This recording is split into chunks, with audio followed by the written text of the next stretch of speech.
So today's all about transportation.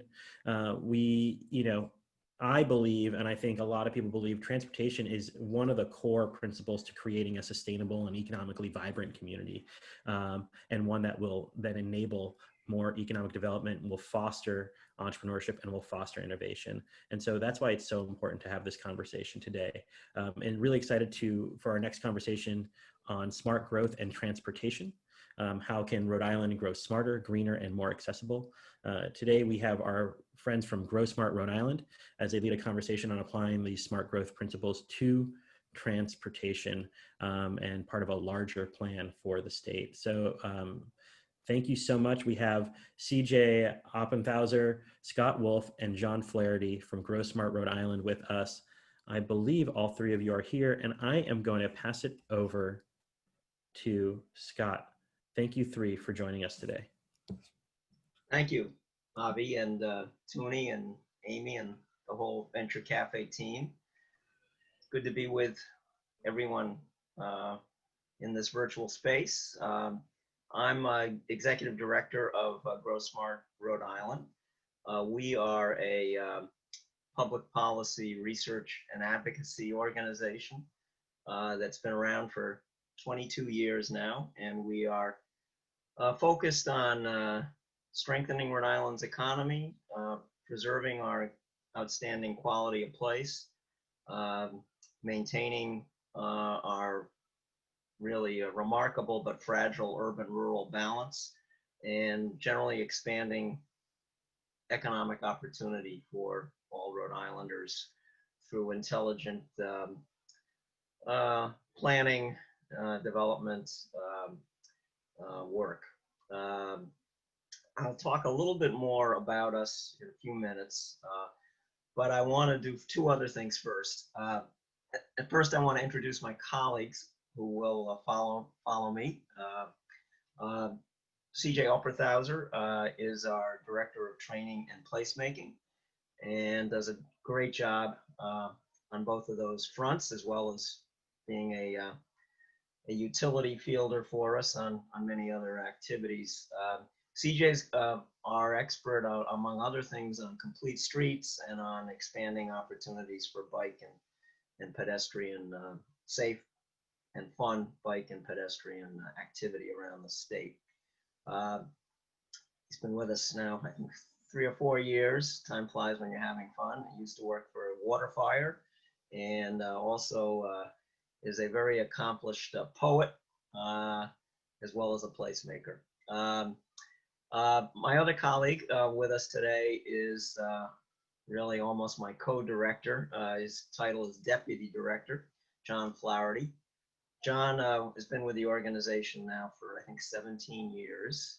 He only intended to be with us for 3 to 5 years, but we were able to somehow keep him engaged, and so here we are. John does many things very well for Grow Smart Rhode Island, and most pertinent for today's presentation is he's our lead on transportation and has really established himself and Grow Smart Rhode Island, I think, as the kind of the go-to source for intelligent analysis and advocacy around strengthening our public transportation system.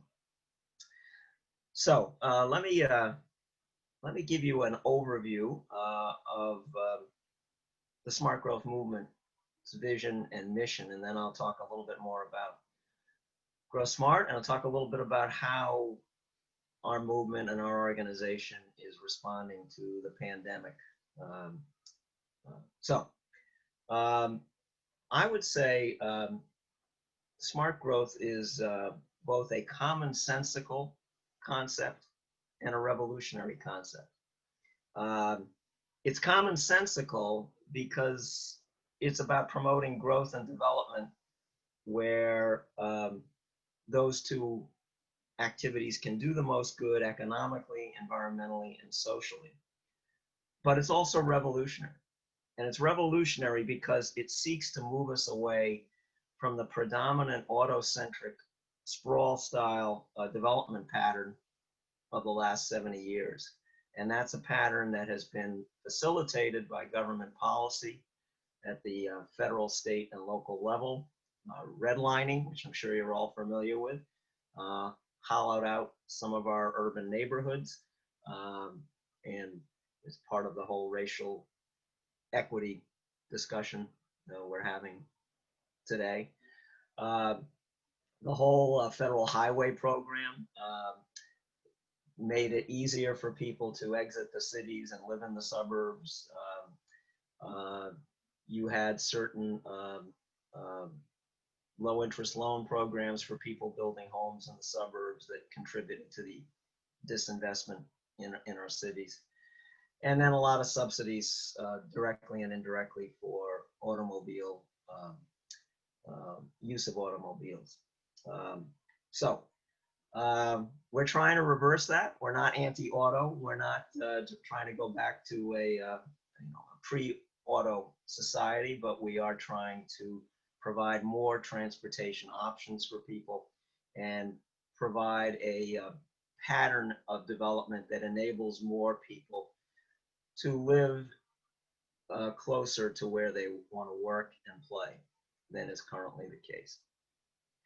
So fundamentally, and this slide you see in front of you really at a 30,000 foot level encapsulates what the smart growth movement is trying to accomplish.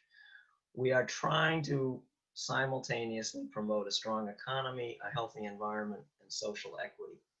And the sweet spot where hopefully those three important objectives intersect is what we call quality of life, a high quality of life. And an example, I would say, of where that sweet spot materializes is a mixed income, child-friendly housing development adjacent to a transit station with shops, services, parks, and bike paths nearby. That's sort of part of our vision for life. And not that everybody is going to want that particular setting, but we want to make sure those kinds of opportunities are for living and working and playing are more readily available than they are right now. Our movement is also about being prudent and thoughtful about how we use resources, specifically natural and financial resources. And we try to accomplish that by providing incentives for development and redevelopment where infrastructure, where developed neighborhoods and large numbers of people already exist. An example of that kind of incentive is the state historic tax credit, which we've been longstanding champions for. And by following this approach, we strive to reduce a lot of waste in our lives and in our society. And there's several kinds of waste that we think we can help reduce. Waste of time, commuting long distances, waste of money, inefficient development patterns cost local governments more to service than efficient development patterns. Waste of natural resources. When we sprawl, we're tearing up farmland and forest land for development. And waste of human potential. A smart growth development pattern provides more opportunities for people to access the economic resources that are out there and the recreational and public health resources that are out there. So that anti-waste ethos that we have is reflected in our emphasis on something else, and that's reuse, reusing things. We are focused on reusing existing buildings, existing infrastructure, and also prioritizing development and redevelopment where we have vacant buildings or underutilized buildings and vacant land, especially in our built-up areas. So to get a little more specific, some basic objectives of the smart growth movement are expanding people's housing, transportation, and location choices.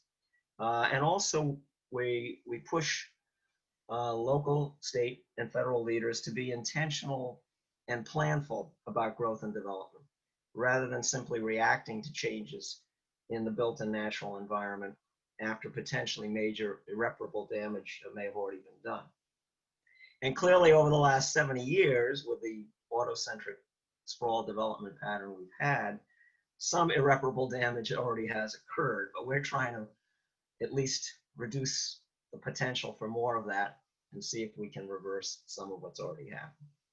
And another key plank of the smart growth movement is citizen involvement, is involving local residents, finding the mechanisms and the requirements to involve local residents extensively in the planning and review of projects proposed for their neighborhoods and maybe beyond their neighborhoods. Where right now, critiquing RIDOT's multi-hub proposal for downtown Providence, in part because we don't think that there was only very limited outreach to the public, especially the transit riders who will be most affected by this proposal.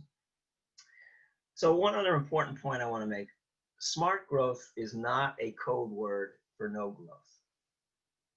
It's not even necessarily a code word for slow growth. We, for example, often work with the Rhode Island Builders Association, even though we don't agree with them on everything. But they and we find common cause in promoting enhanced infrastructure in our urban town and village centers to catalyze more economic development, for example. And one of our other current priorities that may be of interest to some in the audience is to change the state's approach and incentives for siting of solar projects. As a number of you probably are aware, right now, there's kind of a solar gold rush in Rhode Island in our rural areas. And a lot of forest land is being destroyed in the name of improving our environment and improving our fight against global warming, which is very counterintuitive and oxymoronic in our view. So we're in that fight. And we think a lot of what we do, in fact, pretty much everything we do, is relevant to the fight to contain and adapt to climate change. So that's kind of an overview, my overview of the movement, and in part of how Grow Smart Rhode Island on the ground in Rhode Island translates that movement into action. Let me tell you a little bit more about Grow Smart Rhode Island, kind of some of the nuts and bolts. Thank you, Toonie. As I said, we've been around 22 years. We're the oldest state smart growth policy organization in New England, and one of the oldest, and also the largest, by the way, even though we're from the smallest state in New England, we are the largest smart growth organization state smart growth organization in New England, and one of the oldest state-based smart growth organizations in the country. We have a small staff and a large board. We have about six FTEs, full-time equivalents, actually 8 human beings working for us. And we have 33 board members. And our board is large in part, mainly by design, because we're a multi-issue, multi-constituency organization. We're not just dealing with a single topic, a single policy agenda. And so we want to reflect the full diversity of our objectives and of our constituencies, our coalition partners in our board. We have 4 major areas of policy focus.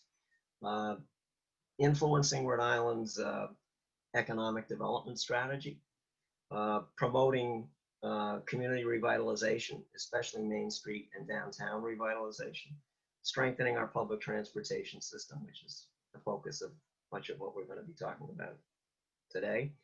And then, as I mentioned before, preserving Rhode Island's outstanding but fragile urban-rural balance through aggressive conservation of forests and farmland. Beyond our policy work, we do a lot of other things.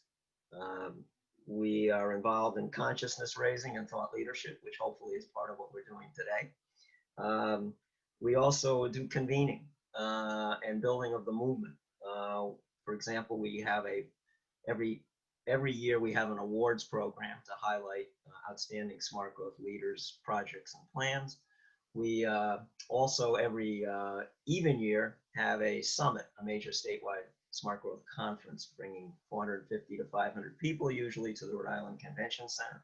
This year we're doing all that virtually, but I still think it's quite impactful. And in our work, both policy and non-policy, we pride ourselves on bringing strange political and policy bedfellows together. For example, when it comes to community revitalization, we've been successful in bringing together historic preservationists and developers. When it comes to transportation, we've been successful in bringing a number of disparate groups together as well. And we're part of a national movement. There is a group in Washington called Smart Growth America. I've been on its board for a long time, a decade plus. They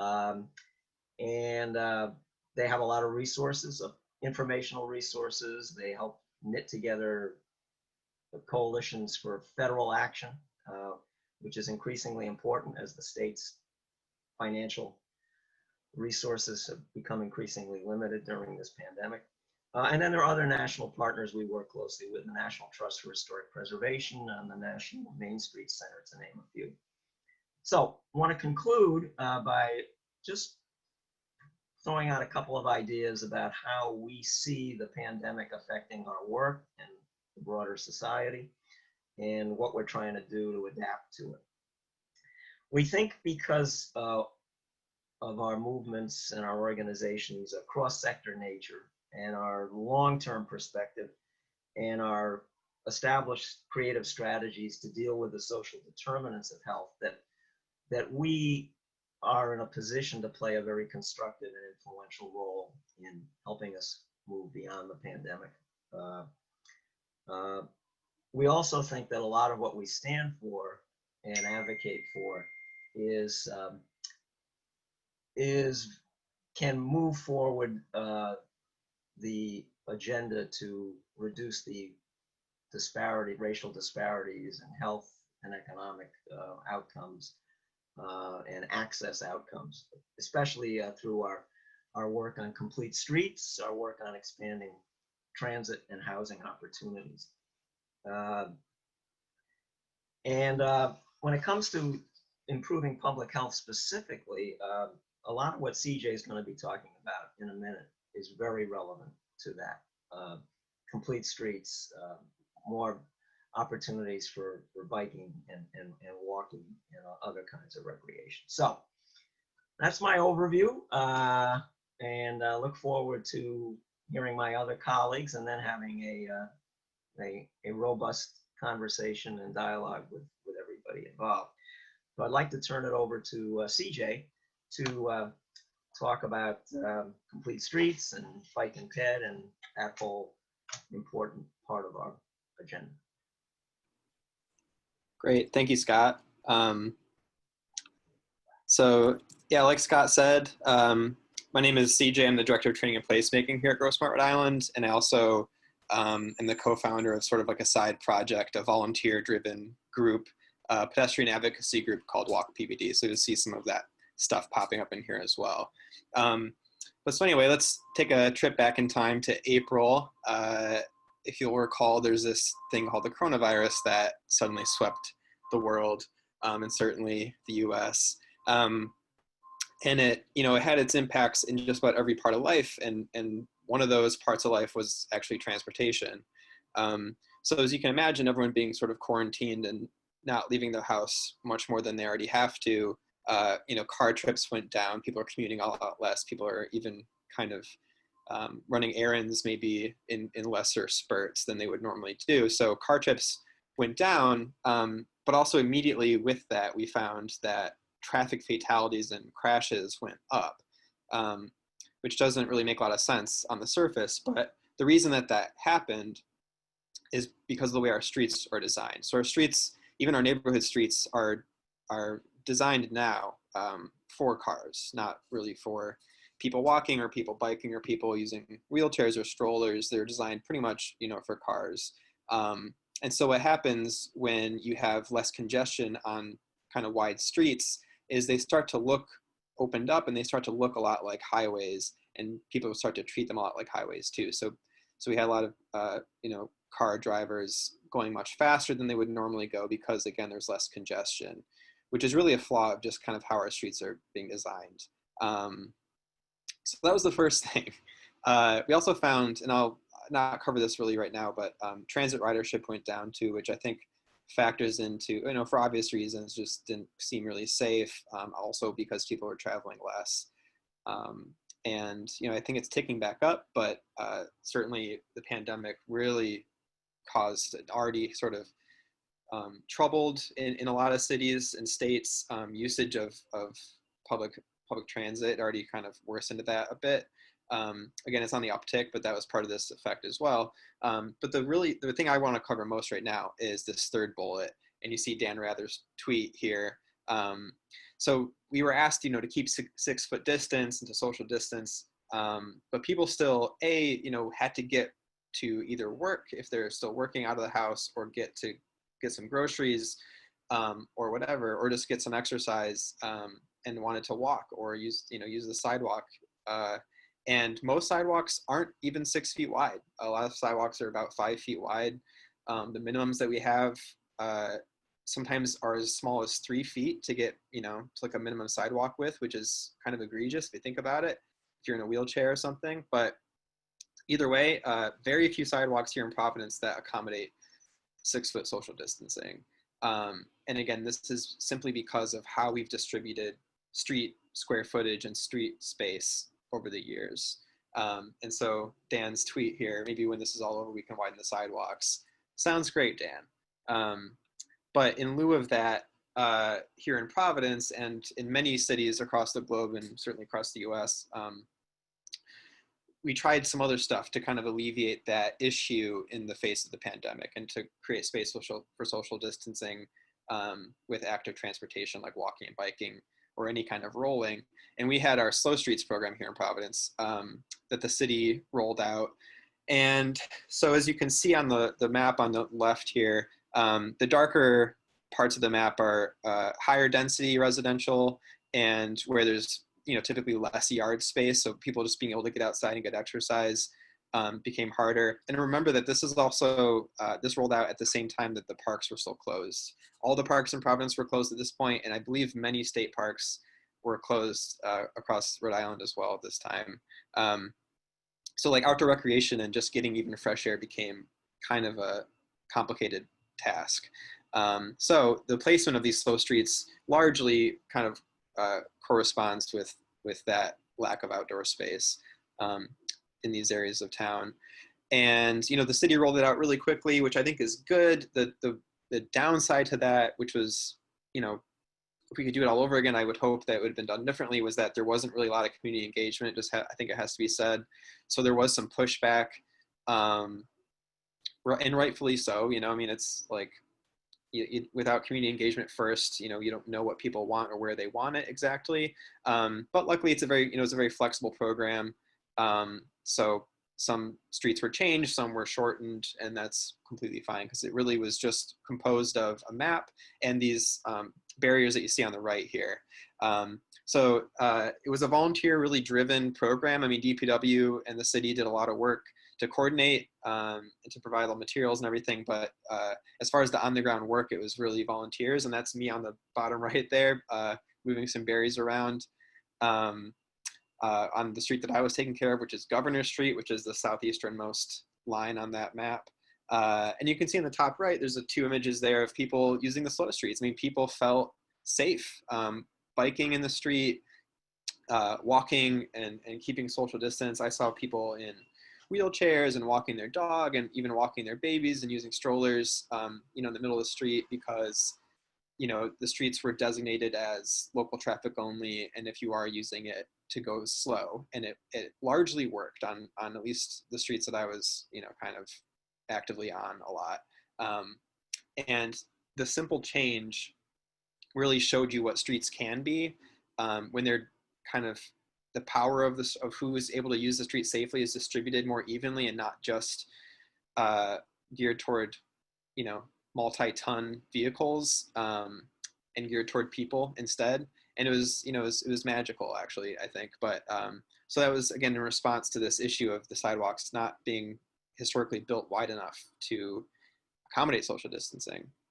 And along with that, not because of closed streets, I don't think, but across the country, we saw a huge uptick in bicycle purchasing and bicycle riding. Again, because people were looking for safer ways to travel, safer ways to get outdoors. I think just like an excuse to get outdoors and do things, get some exercise, and just have sort of adventures as you can in the time of COVID. And so we had this sort of, I would say in some ways in this field, sort of lemonade out of lemons kind of situation. And so certainly one of the types of shops that weren't struggling so much, haven't been struggling so much in the past few months have actually been bike shops, which is really great. But yeah, so there's a huge uptick in bicycle usage. And talk about making lemonade out of lemons. Here in Providence, and I'm sure most people are aware of these things, the sort of, I call them beg buttons, but the sort of activate the walk signal buttons that are at a lot of intersections. So the way these historically work, and they're different case by case, like every single kind of walk signal is different, every intersection is a little bit different. But typically you have to arrive to it, press the button, and then the next time that, you know, your direction that you want to go, that the light turns green for cars, you'll also get a walk signal. But if you approach it and hit the button while your signal that you want to go is already green, it's going to have the hand, and you're going to have to wait a full couple cycles for it to tell you that you can walk. Again, it's different, it's intersection by intersection, but I would say that's the most common situation. So that said, either way, these buttons became, you know, high touch surfaces. And, you know, that was a huge bit of concern, I think, for the city. And so pretty quickly, the city of Providence made all of those, at least the city-owned ones in Providence, because a lot of them are owned by RIDOT and operated by RIDOT, but they made all the ones that they have control over automatic, so that they're just going to turn into a walk signal every time that they would if you had to touch the button. And now you don't have to touch the button. And they were going to do that temporarily, which was really great. We were really excited by that. But we saw a window of opportunity. And, you know, we would like for those to not be ever active, and just to have, I mean, never have to hit the button and never have to ask to cross the street and get the walk signal, but just to be built in, just like cars, you know, automatically get their green light. And so as Walk PVD, we got a bunch of folks that care about this sort of thing to send in everything from Facebook comments to emails. We wrote a formal letter that you can see on the left here. And we asked the city, hey, great, you made this automatic temporarily. Just leave it that way. Just don't turn it back. We'd love that. And kind of miraculously, within a couple of days, the city said, okay, you got it. And so now we've got this permanent change that I think kind of elevates the value that's placed into the pedestrian experience, and not having to ask to cross the street and not having to wait a couple cycles to get the walk signal. Now it's just a normal part of life that you're going to get that walk signal when you should, at least at most intersections in the city.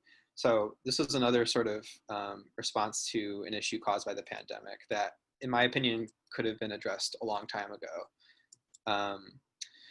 So a couple other more fun stuff, I think, in light of the pandemic. Again, you know, we have all of our streets and their public space. They comprise a huge amount of the public space we have in the city, but they're mostly geared toward providing space for cars, whether it's parking or traveling.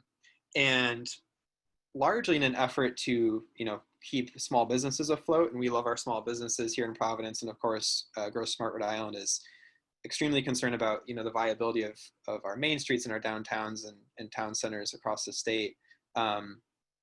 Providence jumped on this idea relatively early, I think, of at least temporarily shutting down some streets to car traffic and opening it up to small businesses to spill out, whether it's dining or, you know, clothing or book shop displays or whatever it is. So on the left, you'll see a couple images. One is of Westminster Street. They have their open air Saturdays every Saturday for, I think it's like 10 to 6, like basically the entire day. And they have one block and it's shut down to cars, and it's pretty amazing, honestly. You get the sense of how much quieter the world would be without car traffic. But people really use it and love it, and they have like hand sanitizer out, and you can tell that the small businesses on that stretch are getting a lot more action than I think they would otherwise.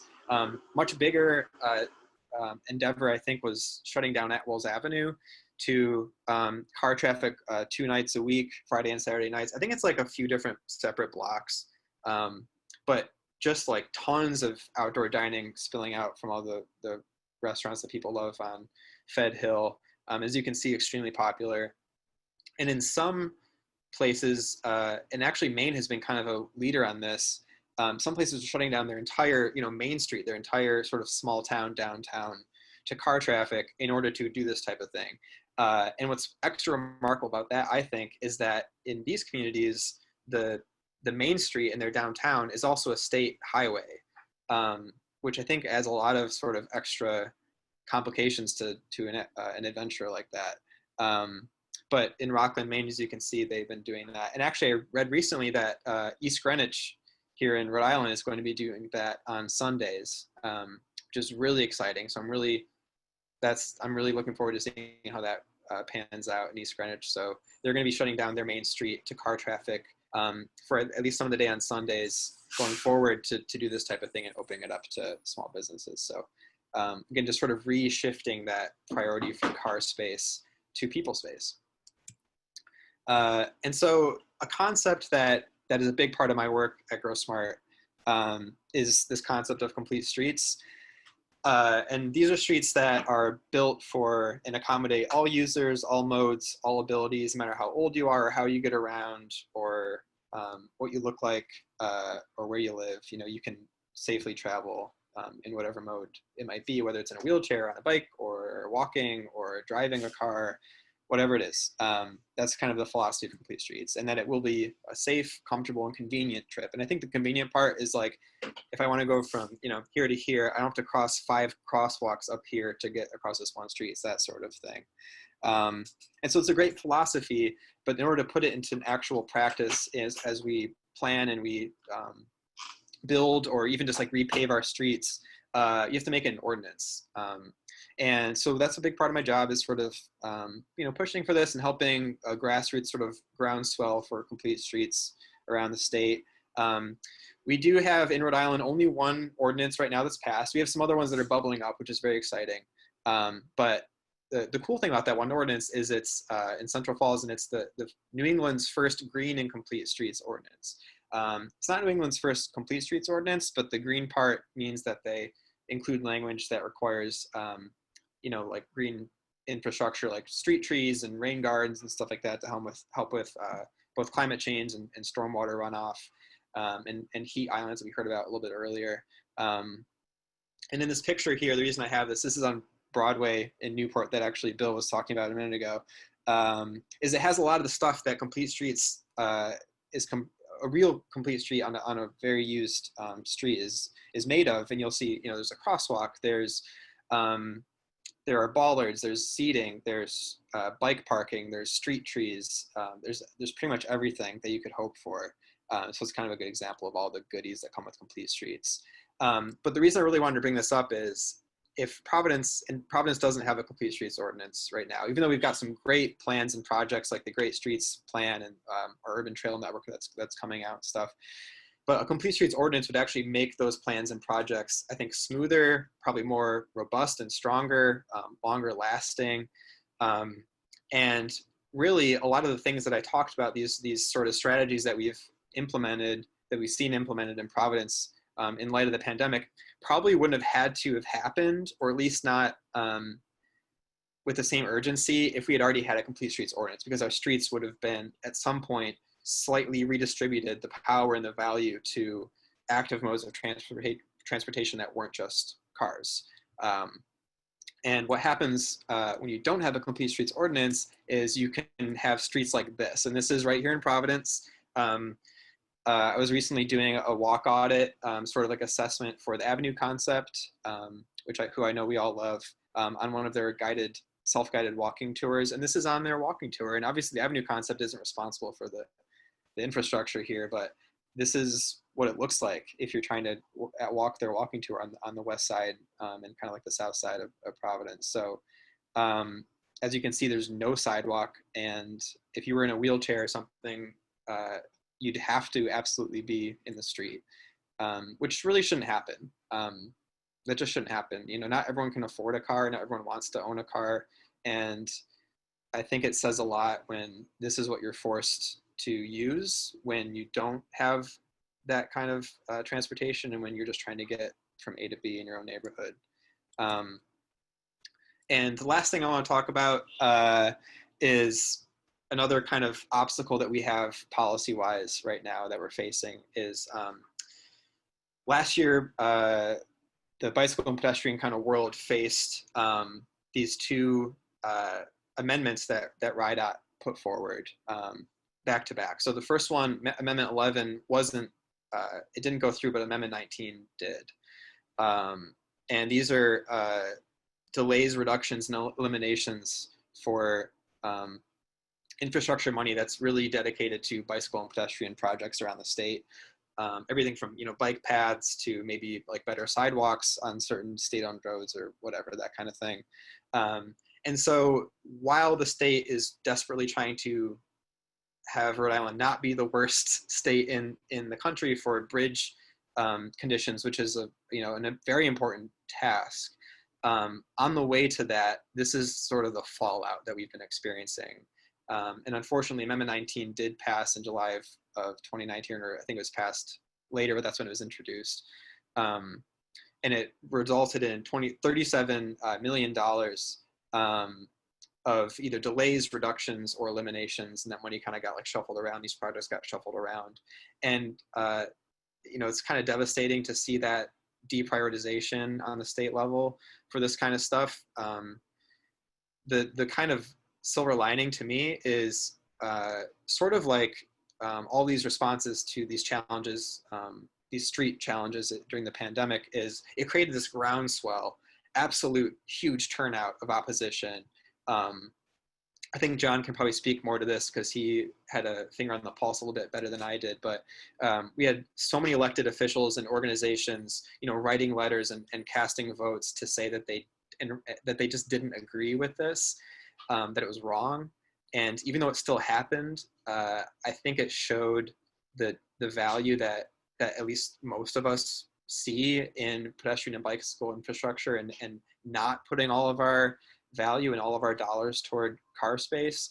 And so, you know, when we're going to have more challenges like this, we're going to have this kind of effort to make active transportation more of a reality in Rhode Island and Providence. We're going to have more challenges like this, but I think if we keep having these creative solutions, and we keep turning out in droves and making our voices heard, that, you know, we'll push the needle in the right direction going forward. So that's all I got. Thank you for letting me talk at you for a while, and I'm going to hand it over to John now. Terrific. Thank you, CJ, and glad to be with everybody. Thank you to the Venture Cafe for having us.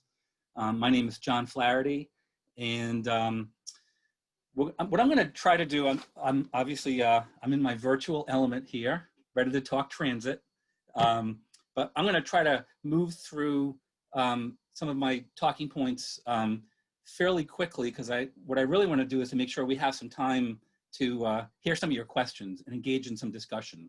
So with that, there's a lot going on right now in Rhode Island around the issue of transit. And I'm going to touch on three things, two of which they're all active efforts, they're all active initiatives, two of which we believe are going to go a long way towards strengthening our transit system. And I'm going to end on a concern that we have about the third one that we think is really going to weaken the transit system. And we hope that that doesn't happen. So first, CJ, if we can go to the next slide, talking about the transit master plan. So this is something that the governor initiated in 2018, and we're grateful for that. It was the first time that Rhode Island has taken the opportunity to sort of hit the timeout button, step back, and look at the entire transit system to figure out what can be done to make it more effective for more people. It's a very data-driven plan. I'm not going to go through all of it I will touch on some of the highlights, but the other thing is that I want to commend RIPTA for, because they've really led this process, and we've talked about it a little bit before, which is that it really engaged the public, the people who use the system, to determine how best to improve the system. So why even do a transit master plan, right? Other places have done it, but why does it make sense for us to do it? So next slide, please, CJ. One is to make the system work better for more Rhode Islanders. We have this good grace that we've got the bones in this state for having a really, really effective transit system. And what I mean by that is that about more than 3/4 of our state's population lives within a 10-minute walk of a transit stop, which is pretty amazing, especially when you compare it to other places that are much more spread out. We've got compact development, and it's just, I mean, we got people that live right near transit stops. And so when people who have the choice about how they're going to get from point A to point B, people are going to make the rational choice always. And it's going to be a function of convenience, speed, and cost primarily. And when we look at our transit system right now, we know we can do a lot better. And one of the things that's worth pointing out is, even though we have 3/4 of our state's population that lives within a 10-minute walk of a transit stop, if you look at the census, what we know is that less than 3% of the state's population actually uses it as a way to get to work. So there's a huge disconnect. And a lot of that is a function of what we think is a well-run system from a management standpoint, but very, very under-resourced. And so I'll talk a little bit about that. Another reason to do it is to revitalize our communities. You can't find a metro region anywhere in this country that's thriving both economically and socially that does not have a effective transit system. It's just, that's just the way that it is. When we talk about transit-oriented development, or TOD, one of the things we know is that in Rhode Island, we're not building enough housing. We're building about 1/3 of the number of houses we need to each year to accommodate the demand. And we know that the greatest demand when it comes to housing is for multifamily housing. So having a more effective transit system lends itself to having transit-oriented development, which reduces the need to have to drive from home to work, if you're able to live in a place that has good transit and you've got housing right there. Climate. I know Kurt's on the call, and others who are also very, very concerned about climate. What we know is that in the Northeast, the transportation sector accounts for about 40% of greenhouse gas emissions. And what's even more concerning is that it's, aside from being the single largest source of greenhouse gas emissions, it's also the fastest growing. And transit presents a really, really good opportunity, if it's done right, to attract more people to use it, to really significantly reduce greenhouse gas emissions. And in public health, I mean, you look at the cities that have good transit, people walk a lot more, right? Because they're walking from home to transit and then from transit to their job. And so you're just getting more exercise, and that's where Complete Streets really ties in. So next slide, please. So the strategies. These are some of the core strategies that you'll see in the Transit Master Plan. And I'd encourage those who are interested in this, go to transitforwardri.com. Maybe CJ can put that into the chat box. That's where you can access all this information and read about some of the strategies, particularly as they relate to your community. So number one, improving existing services, critical. We're talking frequency, hours of service, span of service. It doesn't help if the line stops at 6 p.m. Weekends, weekdays, people don't. It's not a Monday to Friday 9 to 5 need, and so those are some of the very most important things that are included in the Transit Master Plan. Also, expanding service to new areas. Quonset has a lot of jobs, and the transit system getting there is okay, but it could really use a lot more improvement. Also having local service. Not every route has to go through downtown Providence. So we know, for example, that there's a great demand for intercity transportation in Woonsocket or in Westerly and through Newport. And so this plan proposes improving that. Access, that's something that CJ's already talked about. It's making sure that we have adequate sidewalks and good pedestrian infrastructure for accessing transit, and generally making it easier to use through technology and fair products and so forth. So this image right here is one example of the importance of travel time. Right now, if you travel using transit from Central Falls to CCRI and Warwick, it's going to take you a lot longer. It's going to take you about an hour and a half. We know it's a lot faster driving, but this is a game changer when you can reduce the travel time and make it, in this case, 54% faster. That when a person's making that rational choice about how they're going to get someplace, that's a critical part of it. Next slide, please. Boston and our connectivity to Boston. You know, Metro Boston and Metro Providence are sort of like almost one. And we have connectivity right now through the MBTA, but it's not sufficient. And we know this. We've heard it from the business community. We've heard it from a lot of people. The trains are packed that are going into Boston, and they take time. They take about an hour and 10 minutes. So the Transit Master Plan for Rhode Island does call on greater collaboration with Massachusetts to make investments in the rail system. Fortunately, Massachusetts has been studying this at the same time, and I would say that the goals are very well aligned. The MBTA went through a year-long study, and they embraced a full electrification of the system, and that's what's going to improve so we're talking about going from travel times of an hour and 10 minutes down to about 45 minutes between Providence and Boston, with all-day frequencies, and using fully electric equipment, raising the boarding platforms at the 8 stations between Providence and Boston that still use the stairs where you have to climb up and it takes time. That's what really delays the travel time.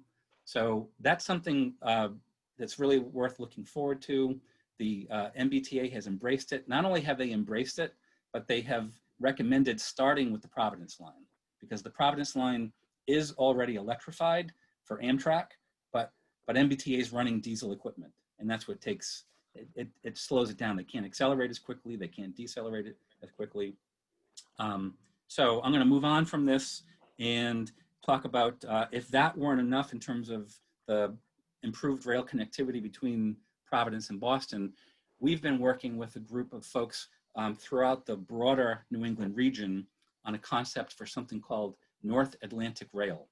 Very, very exciting, because it's a transformational economic development proposal, really. But it would be done in 3 phases, and it's CJ, if you can just bring up the next slide. And this planning has been underway for about 6 years, but since the pandemic hit, it's gained more momentum because of the opportunity to present this when a multi-trillion-dollar infrastructure bill comes out of Congress, which we know it will. Both candidates for president have talked about it. And the last time that significant dollars were made available for high-speed rail across the country on a competitive basis, New England wasn't ready. We scrambled as a region. We put together a package and we submitted it, but it didn't cut it. And so therefore the $8 billion that was made available went to the Midwest, it went to California, it went to Florida. And so we're determined that we're not going to be in that same position this time around, and that we'll be better positioned for submitting something that is truly transformational for the region. So phase 1 proposes to deliver all of the early action investments, including the Providence to Boston. We're talking about funding now, because this is not inexpensive stuff, and the states don't have ready access to a lot of capital. Hey, so, John? Yes. John, Scott, we've got 8 minutes left, so I just wanted to see. I am wrapping. I'm wrapping. Okay. Okay. Thank you, though, for that. I appreciate that. Yeah. So the key here is you'll see the the high-speed trunk line represented in green. That would make travel from Boston to New York City in a little over an hour and a half, which is really a game changer. In addition to that, it would tie in a regional rail system for all of the legacy post-industrial cities throughout the region to that, so that they have better access to the economies in both Boston and New York. So very much worth watching this. It's beginning to gain a lot of momentum. And I'm happy to talk about it in our discussion. The final thing I wanted to mention is, so what's all this controversy about the RIDOT multi-hubs? You've probably read or seen some news about this in the last few weeks, because a lot of community stakeholders are not happy with it. RIPTA had a board meeting where they took public comment, even though it's not RIPTA's project, and 50 people signed up to attend the meeting virtually. 25 people spoke unanimously against this. And one of the concerns, I think Scott mentioned it a moment ago, is when CJ talked about it, the importance of engaging with the actual stakeholders in the development of a plan. And that's not been the case with what RIDOT has rolled out now 3 times, the 3rd proposal in 4 years, and getting a lot of pushback. The key concern that we have is that it would eliminate the convenience of having a central bus hub where all route transfers can take place in one convenient location. It proposes to split that up among 4 different hubs, and people who ride transit know what kind of a hardship that would impose on them. And you know, at this time of, we talked about it a moment ago, racial reckoning, this is really no way to build back a better normal for everyday Rhode Islanders who are just trying to get to work and get to the grocery store, making their commutes longer and more of a hassle. So we're asking the governor to intervene, to suspend any further action on this plan, and to commit to a public process, engage the stakeholders, engage the riders. There are 2 alternatives that are on the table. I've represented them here on the screen. The one in the lower image is a process the City of Providence initiated in 2017, 2018.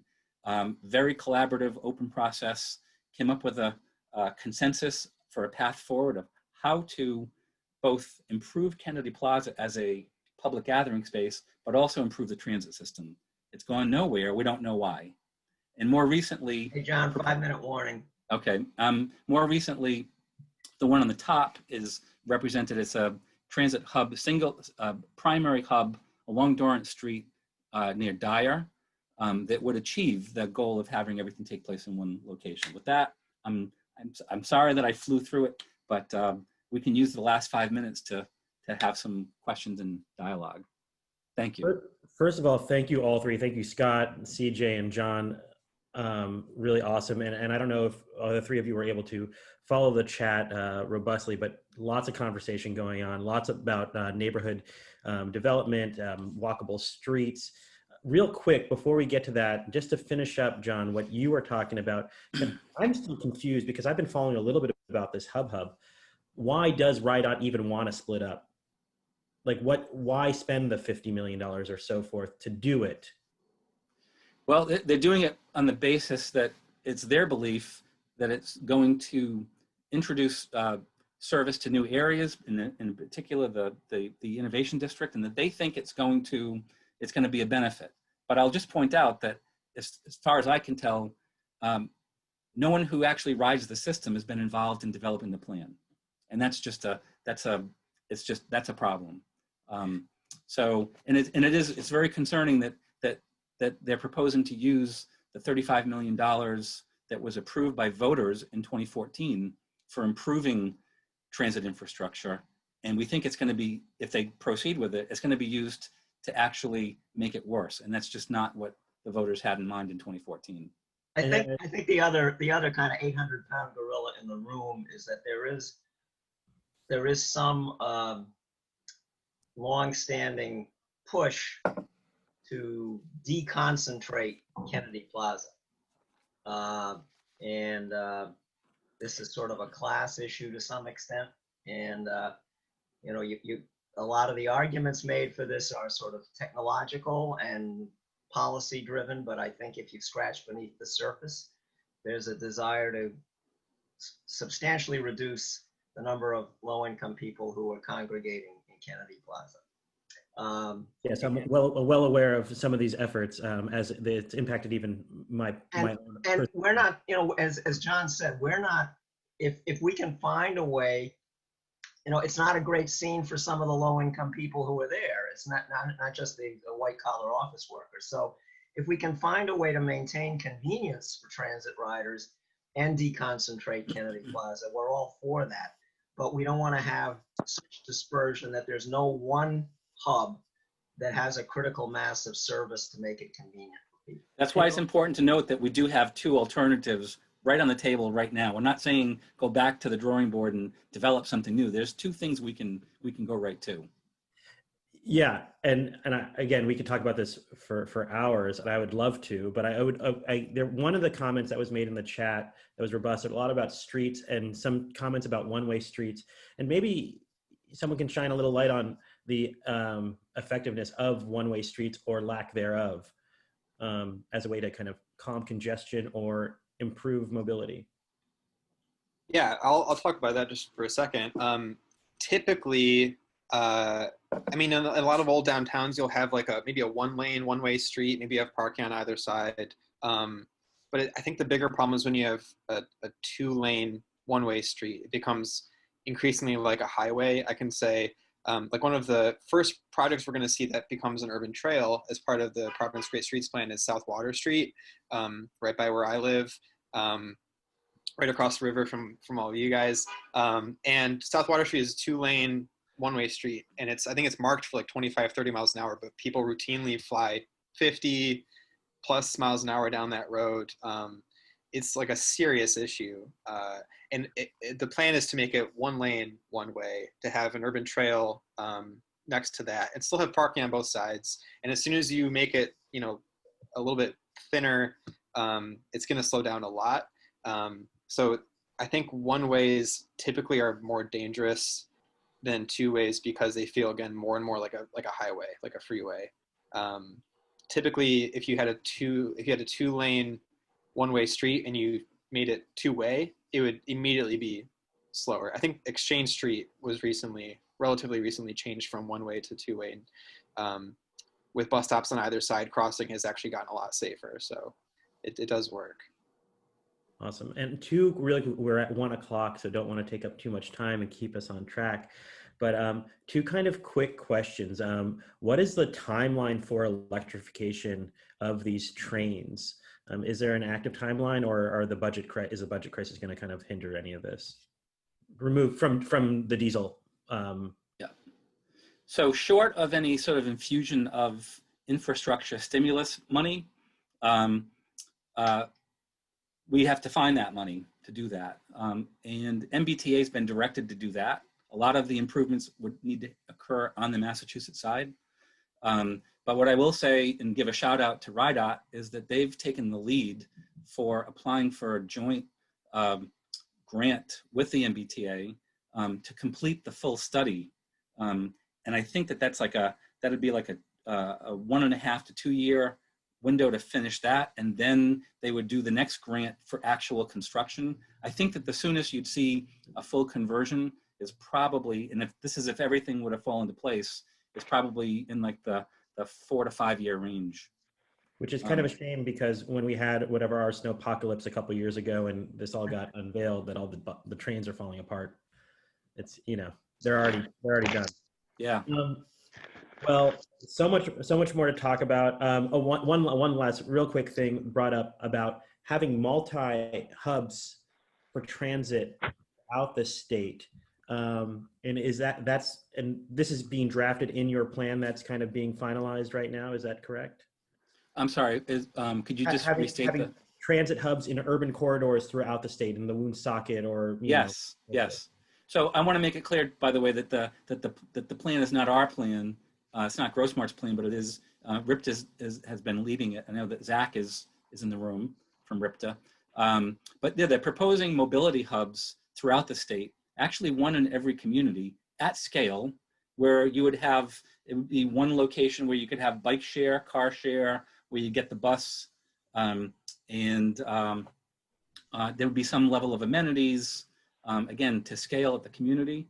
And it really, it begins to add the kinds of amenities that people can look and say, you know, I think I'm going to use transit because it's become more convenient and attractive.